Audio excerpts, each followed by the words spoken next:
Hey there. I truly appreciate you taking the time to watch this video. If you choose to subscribe to the channel, just know that it would really mean a great deal to me. Let's get into the story. Living through both marriage and divorce taught me one powerful truth. A single sentence can reveal exactly where you stand in another person's life. I'm Edwin, and this is the story of how I learned that solitude is far better than feeling invisible in your own home. I was 34 when I crossed paths with Angela. By that point, I had established a solid HVAC business, and life was on a steady, manageable track. Angela, who was 30 then, had just finalized her divorce and was raising her 8-year-old daughter, Madison, on her own. Madison came across as sweet and well-mannered from the start.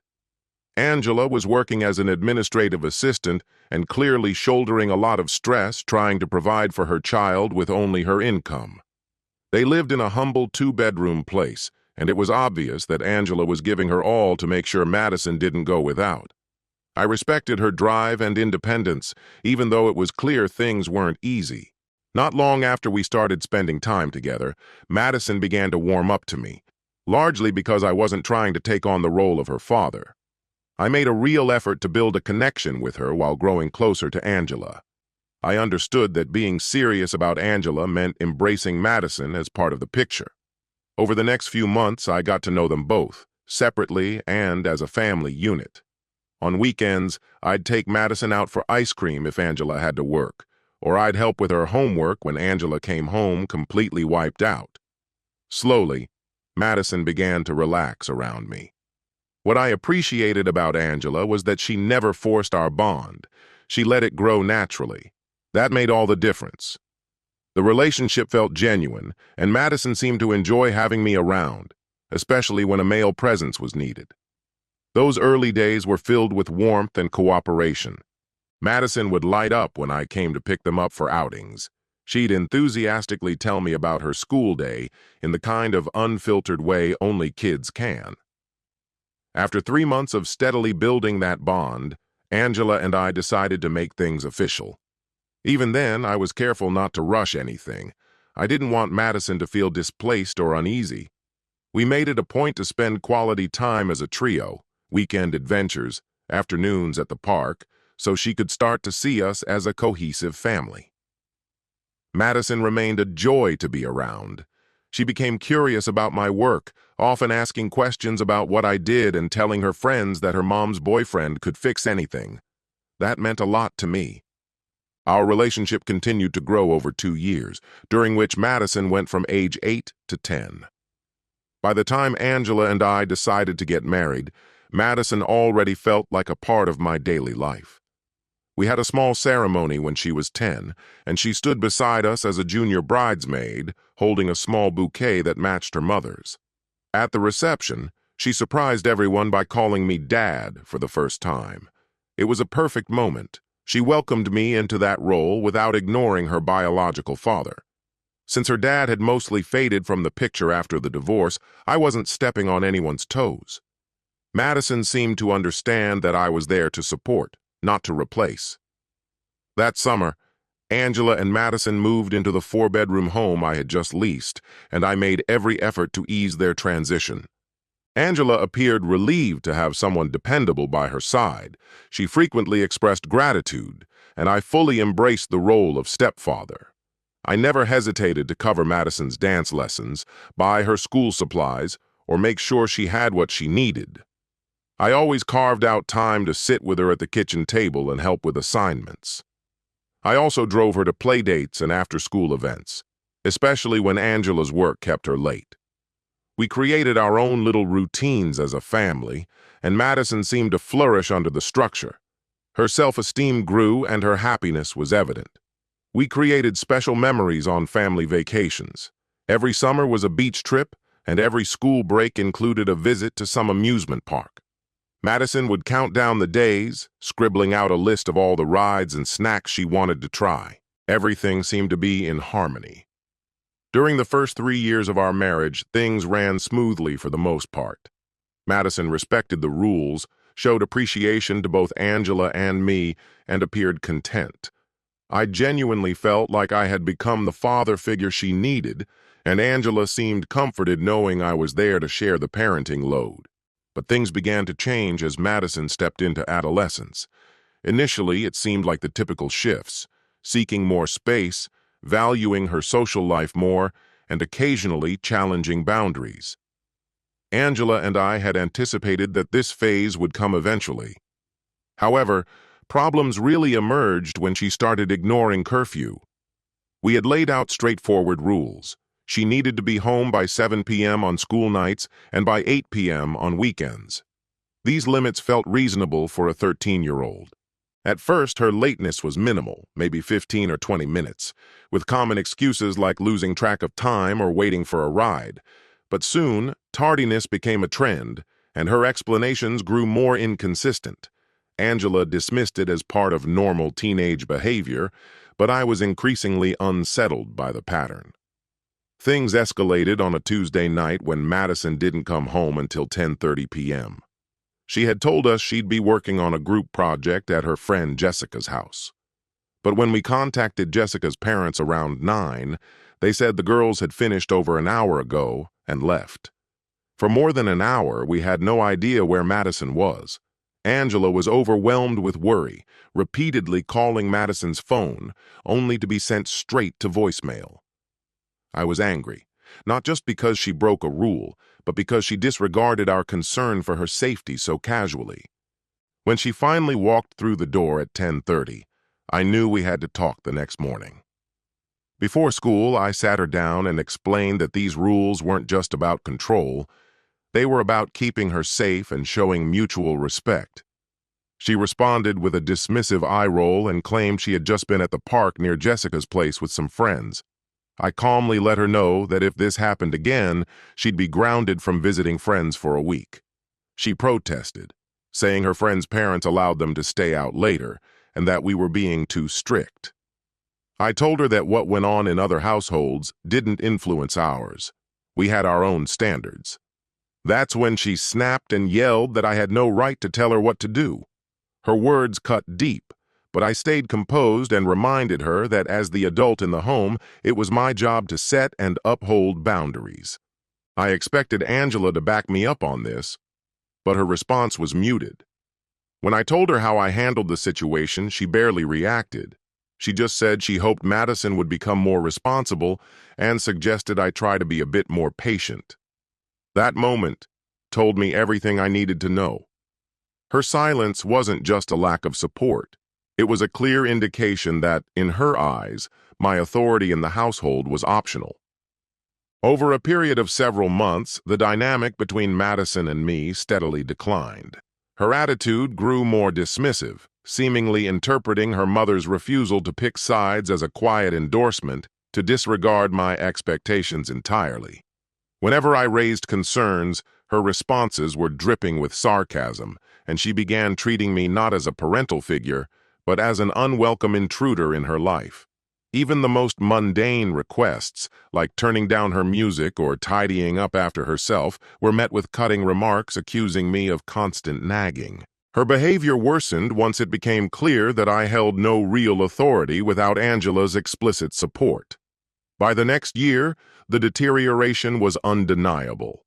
Madison began ignoring everything I said, and Angela continued to remain detached during any disputes. I was increasingly cast as the antagonist, always the one setting rules or raising issues. Madison's room became a disaster, her responsibilities slipped entirely, and her hostility toward me became increasingly overt. One afternoon, I overheard her talking on the phone, and the conversation was clearly intimate. The tone and content of the conversation made me feel extremely uncomfortable, especially considering my role as her stepfather. After the conversation ended, I knocked on her door, hoping to start a casual conversation. She erupted in anger almost instantly, accusing me of violating her privacy and eavesdropping. I did my best to stay calm, trying to convey that my concern stemmed from care, not control. But she had no interest in dialogue. She slammed the door in my face, cutting the conversation short before it even began. That evening, when Angela returned home, Madison immediately launched into a one-sided account of what had happened. She painted me as someone invading her space and spying on her, distorting the facts to serve her version of the story. Angela listened quietly, not challenging a single word Madison said, and made no attempt to hear my perspective. Angela said nothing in response. She didn't explicitly side with Madison, but she didn't support me either. This passive stance became the default in our household. She would listen to Madison's grievances but refused to engage in conversations about boundaries, respect, or consequences. Following that incident, I gradually stopped trying to offer guidance or set limits, knowing Angela wouldn't back me up. Madison's defiance only deepened. She stayed out later, her school performance slipped, and her disrespect toward me became increasingly blatant. I also began noticing that small household items were vanishing. It wasn't anything substantial, loose coins, gift cards, small electronics, but the pattern was hard to ignore. Disrespect became the norm. Madison would walk past me in silence, cut into conversations I was having with Angela, and make it plain, through both words and behavior, that she had no regard for me. Angela continued to pretend everything was normal, even when I directly voiced my concerns. She seemed to believe that if she ignored the problems, they would resolve themselves. But that silence only emboldened Madison, who pushed boundaries further without fear of consequence. The final straw came the following year after Madison turned 16. I kept a small stash of emergency money, usually about $100, in a drawer in my room. It wasn't locked up, but it also wasn't something I advertised. One day I noticed that $80 was missing. I couldn't say with absolute certainty what the exact amount had been, but I was confident it hadn't been spent. Later that day, I walked past Madison's room and saw her sitting on her bed, counting out several $20 bills. That immediately raised a red flag. Angela was never one to hand out large sums of money. I knocked and asked where the cash came from. At first, Madison claimed it was savings from birthdays and allowance, but when I pressed her, she admitted she'd taken it from my drawer. She insisted it was for something important and that she had planned to return it before I noticed. I was livid, not just over the theft, but over the lie and betrayal of trust. I went to Angela, expecting her to take the situation seriously. This wasn't a minor misstep. It was a clear violation of trust. But instead of holding Madison accountable, Angela turned the blame on me. She told me I had no place lecturing her daughter and should worry about my own children if I was so concerned with discipline. Her words hit like a blow. I stood in disbelief as Angela aligned herself with Madison, who watched with a satisfied grin. Angela looked at me as if I were the problem simply for expecting a baseline level of respect. In that moment, I saw everything clearly. I would never have Angela's support in a parental role, and Madison would never see me as anything more than a nuisance so long as her mother defended her behavior. I looked at them both, managed a tight smile, and said, "All right." Then I walked upstairs, already thinking about what it would take to bring the marriage to an end. This wasn't just one incident. It was the culmination of years of avoidance, denial, and unchecked behavior. I could no longer keep pretending that things would eventually improve. Within a week, I contacted a divorce attorney. I accepted that nothing was going to change. Madison would keep crossing lines. Angela would keep refusing to act. And I would continue to be vilified for trying to maintain even the simplest standards.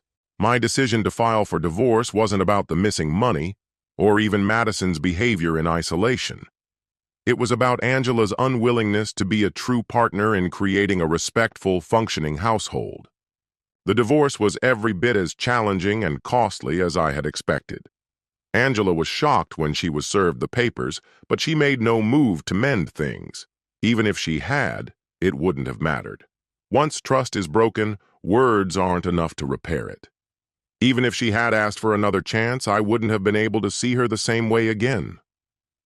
Her lawyer pushed for spousal support, arguing she had given up career opportunities for the sake of the family, an argument that didn't reflect reality. My attorney countered, and the legal back and forth dragged on for months. During that time, Angela and Madison remained in the house as we hashed out the settlement. It was tense, uncomfortable, and emotionally draining, but I was determined to see it through. In the end, I had to give up some money as part of the agreement. Angela received a financial settlement, but what I gained in return was far more valuable. I reclaimed my peace of mind. When Angela and Madison eventually moved out, I not only regained my living space, but also a long-lost sense of peace.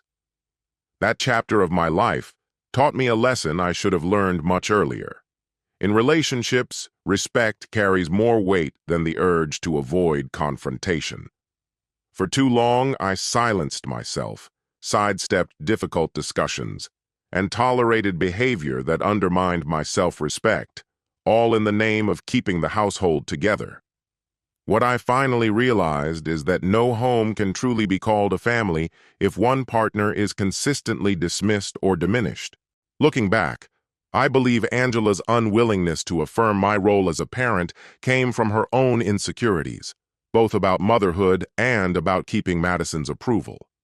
She clung so tightly to her daughter's affection that she sacrificed the stability of our marriage rather than establish clear boundaries. Madison, in turn, absorbed these dynamics and learned that dodging responsibility and manipulating adults could get her what she wanted. By her teenage years, she had perfected the habit of setting Angela against me, leveraging either guilt or charm to bend situations in her favor. That period in my life changed the way I view relationships, particularly those involving shared parenting. I now pay close attention to whether a partner is capable of standing firm on rules and presenting a united front when discipline is necessary. More than anything, I understand that a blended family only works when both adults are fully committed to co-parenting. If one partner refuses to back the other, children will inevitably learn to exploit that gap. Angela's cutting remark, "Don't lecture my kid, get your own," was the turning point. In that single sentence, she stripped away any illusion that I could ever be Madison's parent in her eyes, no matter the love and guidance I had offered over nearly a decade. Arguments often expose truths that politeness hides, and in that moment, I heard her true feelings with undeniable clarity. Now I live in a space that finally feels like mine again, free from the constant friction that defined the end of our marriage. I don't regret stepping away. Some relationships cannot be salvaged once respect has been lost, and no amount of affection or loyalty can repair that absence. What I took with me is the understanding that my dignity is worth more than clinging to a bond that erodes it. Leaving may bring upheaval and financial hardship, but sometimes it is the only route to healing. With time, I've come to feel gratitude that Angela spoke her truth, even though it cut deeply, because it gave me the clarity I had resisted. Her words unlocked the door to an exit I should have taken long before. They freed me from a cycle that slowly wore down my sense of worth and reminded me that I deserved more than to feel like an outsider in my own home. And so, this chapter closes. I welcome your thoughts in the comments. Thank you for taking the time to hear my story. If it resonated with you, I encourage you to explore more of what I share here. Until we meet again, take care. One afternoon, I overheard her talking on the phone, and the conversation was clearly intimate. The tone and content of the conversation made me feel extremely uncomfortable, especially considering my role as her stepfather. After the conversation ended, I knocked on her door, hoping to start a casual conversation.